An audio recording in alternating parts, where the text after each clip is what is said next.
എൻ്റെ പേര് നജീബ് എന്നാണ്. ഞങ്ങൾ കൊല്ലത്തു നിന്നാണ് വരുന്നത്. എല്ലാ വർഷവും MBIFL വരാറുണ്ട്. ഇത് എൻ്റെ വൈഫ് ജയ, ഇതെൻ്റെ മകൻ ഗുരുപാർവൺ. ഞങ്ങൾ ഈ 4 ദിവസവും ഈ പ്രാവശ്യത്തെ MBIFL പാർട്ടിസിപ്പേറ്റ് ചെയ്തു. ഈ 4 ദിവസവും ട്രിവാൻഡ്രത്തിൽ റൂം എടുത്താണ് താമസിച്ചത്. എൻ്റെ കാലിന് കഴിഞ്ഞ മാസം 26-ാം തീയതി ഡയബറ്റീസ് മൂലം ഒരു സർജറി ഉണ്ടായി. ഞാൻ കിടപ്പിലായിരുന്നു. അപ്പോൾ MBIFL വരാതെ വീട്ടിൽ കിടക്കുന്നത് ഒരു വലിയ നഷ്ടമായിരിക്കും. അതുകൊണ്ട് എത്ര ബുദ്ധിമുട്ട് സഹിച്ചാലും വരണം.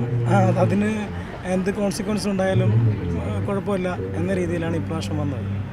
സാഹിത്യത്തിൽ ഡിഗ്രി എടുത്തു തന്നെ അദ്ദേഹത്തിൻ്റെ ഈ വായനയോടുള്ള ആ ഒരു വായനയിൽ അത്രയ്ക്ക് ക്രേസാണ്. അത്രയും ഇവിടെ കൊല്ലം ലൈബ്രറിയിൽ അദ്ദേഹത്തിന് അംഗത്വം, ട്രിവാൻഡ്രം ലൈബ്രറിയിൽ അംഗത്വം എടുത്തിട്ടുണ്ട്.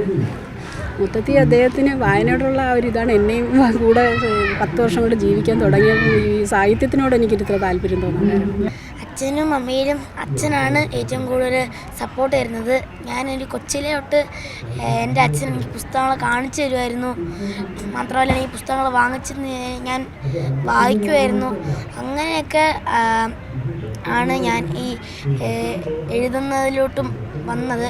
മലയാള സാഹിത്യത്തിൽ കുറേയൊക്കെ അപ്ഡേറ്റ് ചെയ്ത് വായിക്കുന്ന ഒരാളാണ്. പിന്നെ അത്യാവശ്യം എഴുതുകയൊക്കെ ചെയ്യും. എൻ്റെ മോനും കുറച്ച് കവിതകളൊക്കെ എഴുതും.